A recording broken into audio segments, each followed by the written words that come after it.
नमस्कार, मैं हूं आपके साथ गौरव राजेंद्र। बुलेटिन की शुरुआत करते हैं कांग्रेस की भारत जोड़ो यात्रा और बीजेपी की ओर से उत्तर प्रदेश में लाए जा रहे ग्लोबल इन्वेस्टर्स समिट को लेकर आर्यन टीवी ने कांग्रेस के प्रदेश अध्यक्ष ब्रजलाल खबरी से बातचीत की, जिस पर कांग्रेस के प्रदेश अध्यक्ष ने कहा राहुल की भारत जोड़ो यात्रा प्रेम की मिसाल है। तो वहीं ग्लोबल इन्वेस्टर्स समिति के माध्यम से बीजेपी लोगों के साथ छलावा कर रही है। उन्होंने कहा कि 2024 में उनकी सरकार बनेगी और राहुल गांधी देश के प्रधानमंत्री होंगे। बातचीत करने के लिए कांग्रेस के प्रदेश अध्यक्ष ब्रजलाल खबरी जी मौजूद हैं। सर, राहुल गांधी की भारत जोड़ो यात्रा चल रही है, इस भारत जोड़ो यात्रा को आप किस तरह से देख रहे हैं? कांग्रेस को उसको किस तरह से मजबूती मिले और उत्तर प्रदेश में इसकी क्या तैयारियां हैं? आदरणीय राहुल गांधी जी ने जो देश को जोड़ने के लिए यात्रा की है वो ना कभी हुई है, ना आगे कोई करने वाला है। इतना बड़ा उन्होंने प्रण लिया है और इस प्रतिज्ञा के चलते आज देश में जो फैली अराजकता एक तरीके से उसमें विराम लगा है। और राहुल जी का जो भारत जोड़ो यात्रा है, प्रेम और मोहब्बत के साथ जिन साथियों से, जिन लोगों से, जिन वर्करों से मिलते हुए चले आ रहे हैं, ये बेमिसाल है। उन्होंने कभी किसी को ये नहीं देखा ये हिंदू है, मुसलमान है, सिख है कि ईसाई है, ये हिंदू है, मुस्लिम है, उनसे कोई लेना देना नहीं है। वो उनका तो केवल और केवल एक ही सूत्री कार्यक्रम है, जो भी आएगा वो मेरा भाई है, हिंदुस्तान का व्यक्ति है, उसको गले लगा करके प्यार मोहब्बत के साथ देश को जोड़ते हुए आगे बढ़ रहे हैं। सर, भाजपा उत्तर प्रदेश में investor summit, global investor summit 2023 जा रही है, इसे आप किस तरह से देख रहे हैं? क्या लेने जा रही है? ग्लोबल इन्वेस्टर समिट 2023 लाने जा रही है, इसे आप किस तरह से देख रहे हैं? ये तो देश के लोगों के साथ फिर से एक नया छलावा होगा, क्योंकि ये एक काम पूरा नहीं करते ये लोग, दूसरा काम ला करके पुराने काम पर पर्दा डालने का काम भारतीय जनता पार्टी का पुराना है। इसमें कोई नई बात थोड़ी है। सर, निकाय चुनाव में कांग्रेस की क्या रणनीति है? जो रणनीति है चुनाव रिजल्ट के बाद आपको दिख जाएगी। पहले से बताएंगे तो हमारी रणनीति चुरा ले जाएंगे वो जी। 2024 में क्या तैयारियां, किस तरह का पूरा? वो भी हमारी पूरी तैयारी है। 24 में हम सरकार बनाएंगे, देश के प्रधानमंत्री माननीय राहुल गांधी जी होंगे, उसमें कोई शंका ही नहीं है। धन्यवाद। ये हमारे साथ बातचीत करने के लिए कांग्रेस के जो प्रदेश अध्यक्ष हैं ब्रजलाल खबरी जी वो मौजूद है, जिनका साफ तौर पर कहना है कि 2024 की उनकी पूरी तरीके से तैयारियां पूर्ण रूप से हैं। आरएन टीवी से अभिषेक कुमार यादव। कांग्रेस के प्रदेश अध्यक्ष ब्रजलाल खबरी थे, जिनका साफ तौर पर कहना है कि 2024 के चुनाव को लेकर के उनकी तैयारियां जमीनी स्तर पर चल रही और 2024 में वो अपनी कांग्रेस की सरकार बनाएंगे। आरएन टीवी से अभिषेक कुमार यादव। उधर अंबेडकर नगर में पॉलीथीन पर प्रतिबंध लगाने के लिए अभियान चलाया। बताया जा रहा है कि जिला समन्वयक अधिकारी सत्यप्रकाश मिश्रा ने नगर पालिका टीम के साथ युद्ध स्तर पर अभियान चलाया। इस दौरान आधा दर्जन से अधिक दुकानदारों पर जुर्माना लगाया गया और 3 किलो पॉलीथीन भी जब्त की गई। साथ ही पॉलीथीन न इस्तेमाल करने के लिए भी जागरूक किया और साथ ही साथ जिला समन्वयक अधिकारी सत्यप्रकाश मिश्र ने कहा कि किसी भी प्रकार की सिंगल यूज प्लास्टिक मिलने पर कार्रवाई की जाएगी।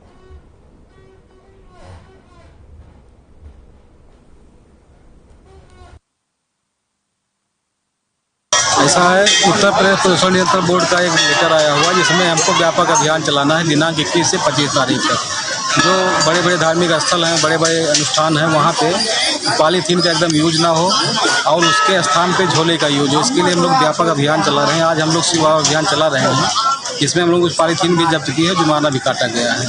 इस अभियान को हम लोग 5 दिन तक इस समय लगातार चला जाए, उसके बाद चलाया जाए जैसे लेटर आएगा। उधर कन्नौज में सपा कार्यकर्ता ने नेताजी की जयंती मनाई। इस दौरान पूर्व ब्लॉक प्रमुख नवाब सिंह यादव की अगुवाई में सपा कार्यकर्ता जिला अस्पताल पहुंचे, जहां उन्होंने मरीजों को फल वितरित किया। वहीं सपा कार्यकर्ता नेताजी को याद करते हुए भावुक हो गए।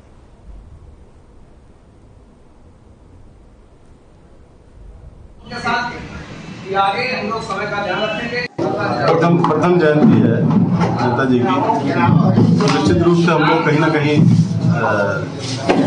बहुत व्यथित हैं, दुखी हैं सभी समाजवादी, हमारे सभी समाजवादी साथी, क्योंकि बहुत समय नहीं हुआ नेताजी को गए हुए हैं। और आज हम लोगों ने ये संकल्प लिया है कि फरुखाबाद जिले में हमारे जिला अध्यक्ष जी बैठे और तमाम हमारे सीनियर साथी थे कि नेताजी की याद में एक हम लोग मूर्ति लगवाएंगे और एक पुस्तकालय बनवाएंगे जहां नेताजी से संबंधित सारा लिटरेचर होगा। ताकि जो आने वाली युवा पीढ़ी है वो नेताजी के बारे में जान सके, उनको पढ़ सके, क्योंकि नेताजी एक बहुत बड़ा ग्रंथ। उधर राजधानी लखनऊ में प्रेमिका के साथ वीडियो कॉल पर क्रूरता करते वाला जो युवक को गिरफ्तार जो है पुलिस ने कर लिया है। लखनऊ के माल थाना क्षेत्र के आरोपित को पुलिस ने पकड़ा है और प्रेमिका के घर पर लाकर आगे की पूछताछ भी करेगी। राजधानी लखनऊ में प्रेमिका को प्राइवेट पार्ट पर ब्लेड चलाने के लिए मजबूर करने वाले को पुलिस ने पकड़ लिया है। वीडियो कॉल पर आरोपित ने प्रेमिका पर दबाव बनाकर उसको ब्लेड से प्राइवेट पार्ट पर अपना नाम लिखने को कहा था।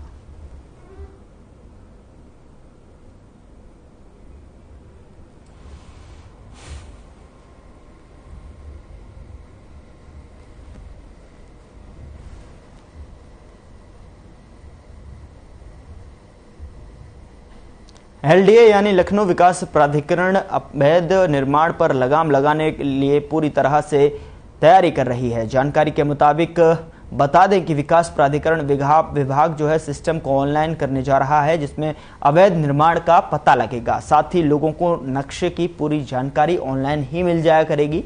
इसके लिए लोगों को एलडीए दफ्तर के चक्कर नहीं काटने पड़ेंगे। और साथ ही आपको बता दें कि यह कदम लखनऊ विकास प्राधिकरण ने फैले हुए अवैध निर्माण के खिलाफ कार्रवाई करने के लिए उठाया है। लखनऊ विकास प्राधिकरण बड़ी कार्रवाई करते हुए लखनऊ शहर में अतिक्रमणों का जो हो रहा है जमावड़ा उसको निस्तारण करा है। मैं लखनऊ विकास प्राधिकरण वीसी इंद्रमणि जी से कुछ सवाल करना चाहता हूँ। सर, लखनऊ विकास प्राधिकरण जिस तरह से लखनऊ में अवैध निर्माण हो रहा है, इस पर आप क्या कर रहे हो, क्या कार्रवाई करना करेंगे? अभी ऑनलाइन हम लोगों ने पोर्टल भी बनाया है, इंटरनेट सोल्यूशन दिया है कि जैसे जानकार आम पब्लिक भी शिकायतें कर सकती हैं, देख सकती हैं, जिससे कि ट्रांसपेरेंसी हो। और साथ साथ सीलिंग की कार्रवाई में भी ट्रांसपेरेंसी रखी गई, कमेटी बनाई गई कि अगर सील हो बिल्डिंग तो उसे उच्च स्तर पर निर्णय लेने के बाद ही खोला जाए। साथ ही साथ जो बड़े लोग हैं जिन्होंने बिना नक्शा पास कराए हाई राइज बिल्डिंग बनाई है, कमर्शियल बिल्डिंग्स बनाई है, उनके यहाँ अगर ध्वस्तीकरण आदेश के विरुद्ध अपील निस्तारित हो चुकी हैं तो उनका डिमोलिशन ऑर्डर पारित किया जाए। साथ ही साथ हमारी जो अर्जन की जमीनें हैं उन पे कुछ लोगों ने कब्जा किया है, उस पर भी हम लोग लगातार अभियान चला रहे हैं जिससे उन्हें कब्जा मुक्त किया जाए। सर, देखने को ये आ रहा है कि जितनी भी अवैध बिल्डिंग बनी है या तो उनमें बाबू या कुछ ऐसे लोग सम्मिलित हैं जो उस बिल्डिंग का निर्माण होने से पहले उसको खड़ा कर देते हैं, उसके बाद उस पर ध्वस्तीकरण के आदेश आते हैं। सर, इसमें कुछ ऐसा कोई नियम बनाया सर? देखिए, इसमें मेन जिम्मेदारी है कि जो निर्माण कर रहा है उसकी जिम्मेदारी है। सारे नियम कानून ताक पे रखे वो निर्माण करता है। अवैध काम करना लाइसेंस नहीं होता है किसी को कि जस्टिफाई करने के लिए। फिर भी जो लोग प्राधिकरण स्तर से शिकायतें मिलती हैं या जांच में पाए जाते हैं उनके खिलाफ चार्जशीट होती है, कार्रवाइयाँ होती हैं, लेकिन बेसिक उत्तरदायित्व तो जो अवैध निर्माण कर रहा है उसका है और जो लोग खरीद फरोख्त कर रहे हैं उसका। लखनऊ विकास प्राधिकरण जिस हिसाब से अपनी कार्रवाई कर रहा है, देखना है कि वो किस हिसाब से अपनी कार्रवाई करता है। मैं आर्यन टीवी से अमित कुमार श्रीवास्तव। उधर लखनऊ में अवैध प्लाटिंग पर प्रशासन ने बुलडोजर चलाया और बताया जा रहा है कि गोसाईगंज के भटवारा गांव में अवैध प्लाटिंग पर एलडीए और तहसील की संयुक्त टीम ने बुलडोजर चलाया। जानकारी के मुताबिक गीता कॉलोनी के नाम से प्राइवेट प्लाटिंग कंपनी ने अवैध कब्जा किया था, जिसके बाद प्रशासन ने अभियान चलाकर अवैध कब्जा खाली कराया। वहीं मौके पर एलडीए और राजस्व की टीम मौजूद रही।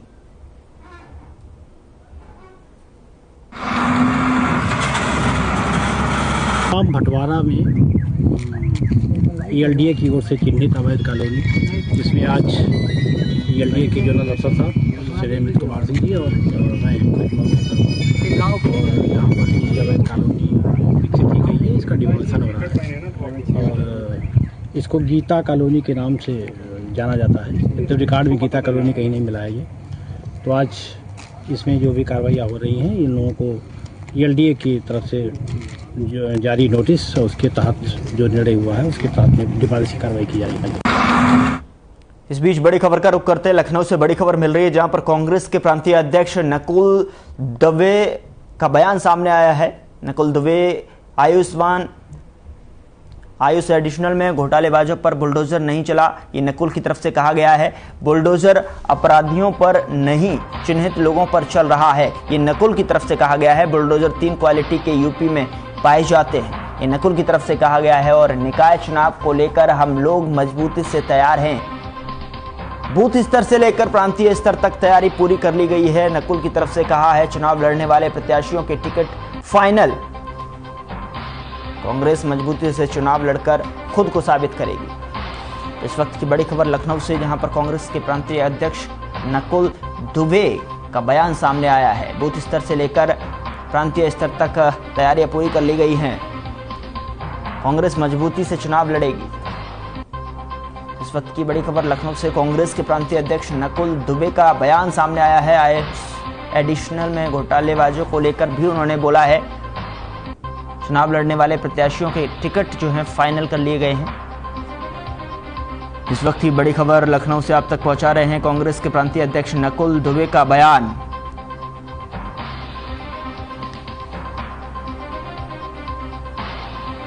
चुनाव लड़ने वाले प्रत्याशियों की टिकट फाइनल, ये नकुल की तरफ से कहा गया है।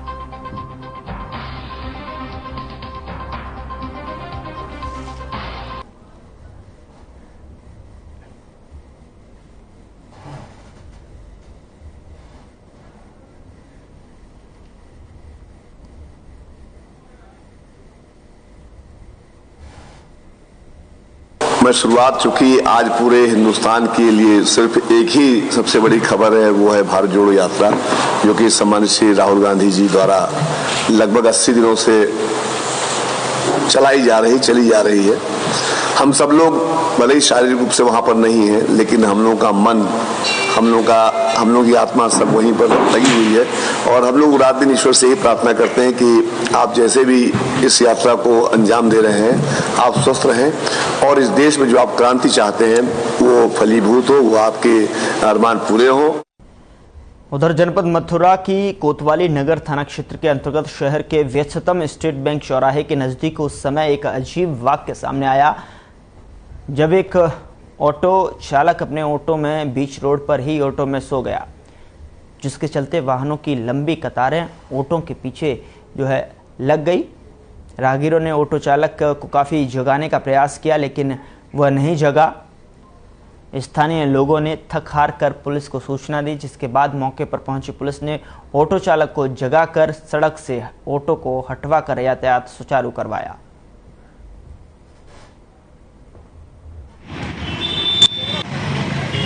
घटना हुई, अचानक आगे सो गया ये ऑटो में, बीच रोड पर सो गया है। तो क्या नशा किया क्या? ऐसा ही लगता है, कुछ नशा है।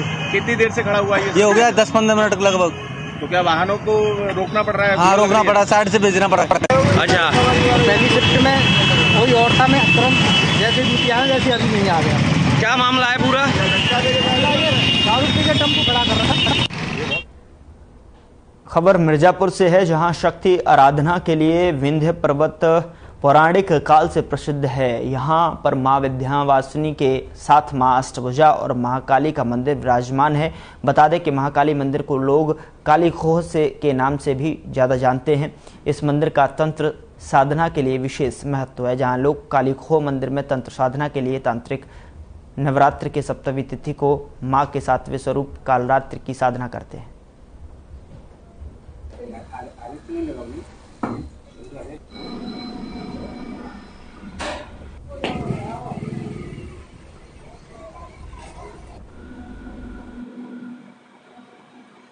देखिए, ये विक्रम संवत 1 का यह बना हुआ कुआं है।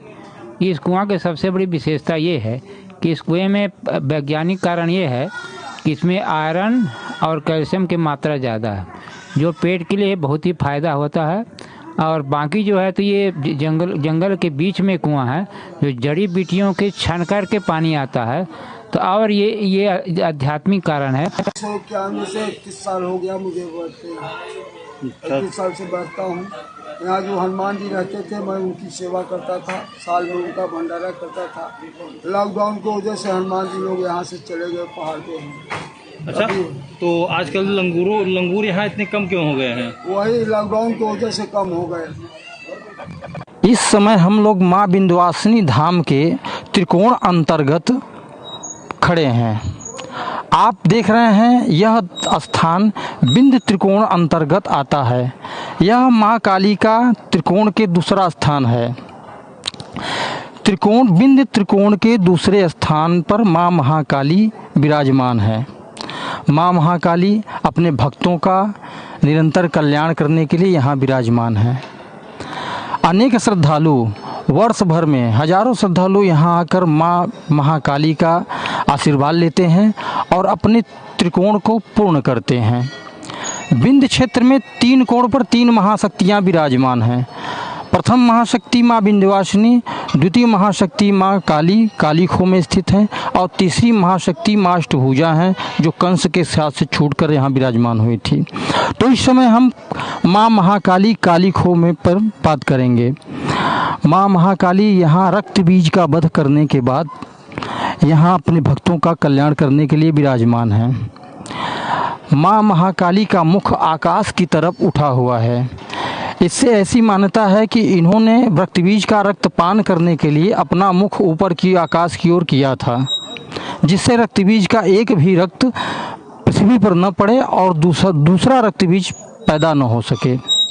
माँ महाकाली की हवन पूजा पाठ करने से अनेक सिद्धियों की प्राप्ति होती है। वर्ष भर में अनेक साधु महात्मा ऋषि मुनि यहाँ कालीखो के पर्वत पर आकर तपस्या करते हैं और कई सिद्धियां हासिल करके लोक कल्याण करते हैं। माँ महाकाली का पूजन दर्शन करने से भक्तगण रोगों दोषों पापों से मुक्त हो जाते हैं।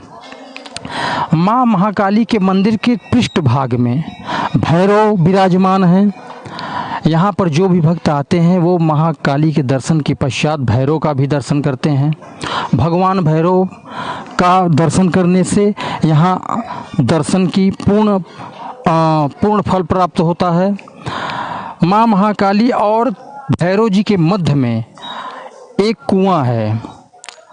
उस कुएं का महत्व ये है कि उस कुएं की स्रोती में इतनी जड़ी बूटियाँ समाहित हैं कि यदि उस कुएं का पानी कोई भी भक्त पीता है तो वह अनेक रोगों से मुक्ति पा जाता है। इस कुएं के पानी से माँ महाकाली का आरती होता है, स्नान होता है। आइए हम अब महाकाली के मुख्य पुजारी से आपको रूबरू कराते हैं और जानते हैं माँ के पूजन विधि, माँ का महात्म और यहाँ भक्त आते हैं और मनोकामना सिद्धि करके पाते हैं। आइए जानते हैं कालीखो के पुजारी जी से। हम संजय पांडे, यहाँ पर माता का मुख खुला हुआ है। माता ने रक्तबीज राक्षस का वध किया है और उसका रक्तपान किया है, ऊपर मुख करके उसका रक्तपान किया है। और माता के दरबार में दर्शन करने से सभी भक्तों की हर मनोकामना पूर्ण होती है और श्रद्धालुओं का कल्याण होता है। उधर औरैया में अपनी ही भाभी को चाकुओं से गोदकर निर्मम हत्या करने वाले हत्यारे देवर ने पुलिस के सामने चौंकाने वाला खुलासा किया है। आरोपी ने अपना गुनाह कबूल करते हुए बताया कि अपनी और परिवार की इज्जत की खातिर हत्या की वारदात को अंजाम दिया था। आरोपी ने बताया कि उसके भाई की मौत 2 साल पहले हुई थी, लेकिन उसकी भाभी ने गांव में ही रहने वाले युवक से शादी कर ली थी और उसी के साथ रहने लगी थी। बता दें कि पुलिस ने 24 घंटे के अंदर ही हत्या के मामले का खुलासा करते हुए आरोपी को गिरफ्तार करने में सफलता हासिल की।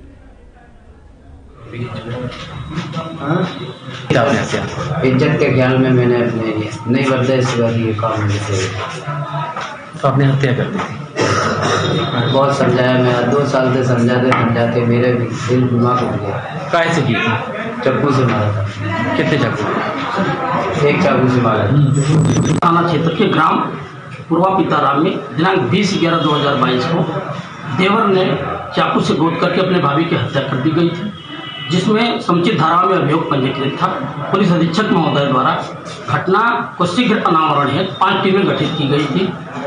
टीम के सदस्यों के द्वारा मुखबिर की सूचना पर रोरूगंज क्षेत्र में जनता इंटर कॉलेज के पीछे आरोपी को छिपने की सूचना प्राप्त हुई, जिसमें टीम मौके पर पहुंचकर आरोपी की गिरफ्तारी।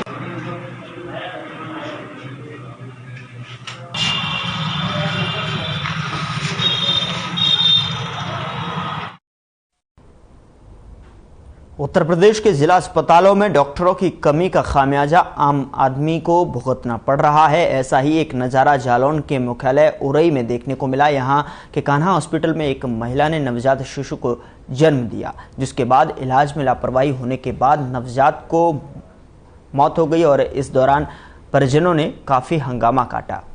बाद में पुलिस के पहुंचने पर मामले को शांत किया गया। वहीं ऐसे में सवाल यह उठता है कि आखिर स्वास्थ्य विभाग कार्रवाई के नाम पर सिर्फ खानापूर्ति क्यों करता है? आखिर मोटा मुनाफा कमाने वाले अस्पतालों के खिलाफ अभियान चलाकर उनके खिलाफ कार्रवाई नहीं की जाती है। वहीं सीएमओ एनडी शर्मा का कहना है कि नवजात शिशु का मामला संज्ञान में आया है, कोई तहरीर प्राप्त नहीं हुई है, अपने स्तर से जांच कराकर कार्रवाई की जाएगी। विभाग में जो भी प्राइवेट हॉस्पिटल पंजीकृत हैं उनका रिन्यू समय से कराया जा रहा है।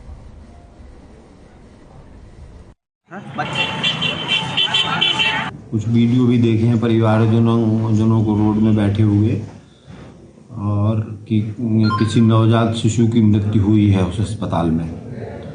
तो अभी कोई उसमें हमें लिखित मिल जाए और ये या तो हम अपने स्तर से जानकारी कराएंगे और उसकी अगर कोई गड़बड़ी है तो उसकी जांच कराएंगे और उसके अनुसार नियमानुसार फिर कार्रवाई। याकूबपुर पुलिस को बड़ी सफलता हाथ लगी है। आपको बता दें कि पुलिस ने केवल 15 दिन में ही चोरी का खुलासा कर दिया है। एक किन्नर के यहां चोरी की वारदात को कुछ बदमाशों ने अंजाम दिया था।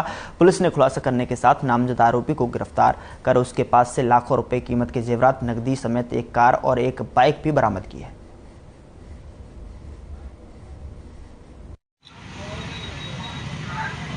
दिनांक 6/11/2022 को एक किन्नर के यहाँ चोरी हो गई थी, जिसमें एक सोने का हार, 2 जंजीर एवं 4 अंगूठी तथा अन्य स्वर्ण आभूषण चोरी हुआ था तथा एक बोलेरो गाड़ी एवं एक मोटरसाइकिल, लगभग कुल 12 लाख रुपए की चोरी हुई थी, जिसे शीघ्र अनावरण हेतु पुलिस अधीक्षक महोदय द्वारा 2 टीमें गठित की गई थी। मुखबिर की सूचना पर रसूलाबाद बॉर्डर पर एक व्यक्ति जो राजू उर्फ मुस्तफा सन ऑफ टिर्रू मिया, ग्राम देवमई, थाना बकेवर को गिरफ्तार किया गया। एक तरफ तो यूपी की पुलिस अपराध पर नियंत्रण के दावे करती है, तो वहीं दूसरी तरफ जमीनी हकीकत कुछ और ही नजर आती है। महिलाओं पर हो रहे अत्याचार और दुराचार के मामलों में रोजाना इजाफा ही हो रहा है। ऐसा ही एक मामला सामने आया है, बस्ती के बाल्टरगंज थाना क्षेत्र का है, जहां 19 वर्षीय युवती के साथ 2 युवकों ने जबरन रेप किया। लड़की के विरोध करने पर उसको मारा पीटा और अभद्रता की।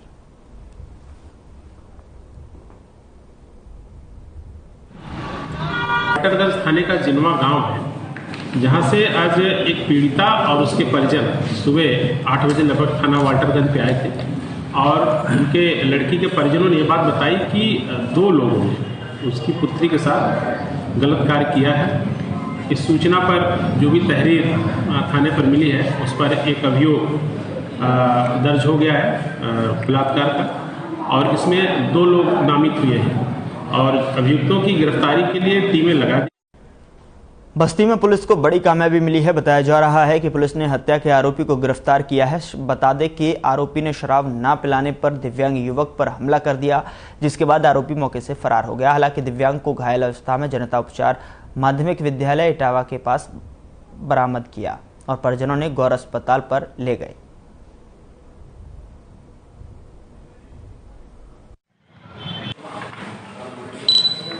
इक्कीस तारीख को एक व्यक्ति जिसका नाम सुनील था और जो दिव्यांग था, उसका जो है मतलब बिल्कुल घायल अवस्था में वो मिला था हमें, और उसमें जब उसके परिजन उसकी तलाश कर रहे थे तो एक झाड़ियों में विद्यालय के पास उसका वो प्राप्त हुआ था। उसके परिजन उसको इलाज के लिए ले गए, लेकिन इलाज के दौरान ही उसकी मृत्यु हो गई।